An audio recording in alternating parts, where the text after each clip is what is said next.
அமெரிக்காவின் ஸ்பேஸ்எக்ஸ் நிறுவனத்தால் ஜிசாட் N2 என்ற இந்திய செயற்கைக்கோள் ஏவப்பட்டது என்ற செய்தி கேள்விப்பட்டதும், ஏன் நம்மிடம்தான் ராக்கெட்டுகள் இருக்கின்றதே, எதற்காக அமெரிக்க தனியார் நிறுவனத்தின் சேவையை நாம் பயன்படுத்த வேண்டும் என்ற கேள்வி உங்களுக்கு வந்திருக்கும். இதற்கான காரணம், நமது மிகப்பெரிய ராக்கெட்டான LVM-3 GTO எனப்படும் இந்த பாதைக்கு அதிகபட்சமாக 4300 கிலோகிராம் எடை கொண்ட செயற்கைக்கோளை எடுத்து செல்ல முடியும்.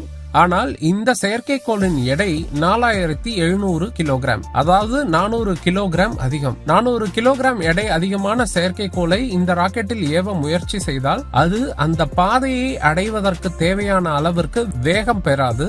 இந்த LVM-3 ராக்கெட்டில் பயன்படுத்தப்படும் இந்த இன்ஜின்களின் திறன் சற்று குறைவாக உள்ளது. காரணம் என்னன்னா, இந்த இன்ஜின் வகை அப்படி. இதனை மாற்றுவதற்கான முயற்சியை இஸ்ரோ செய்து கொண்டு வருகிறார்கள். 2026 இந்த இன்ஜின்களை மாற்றிய பின் 6 டன் அளவிற்கான செயற்கைக்கோள்களை இதே ராக்கெட்டால் ஏவ முடியும்.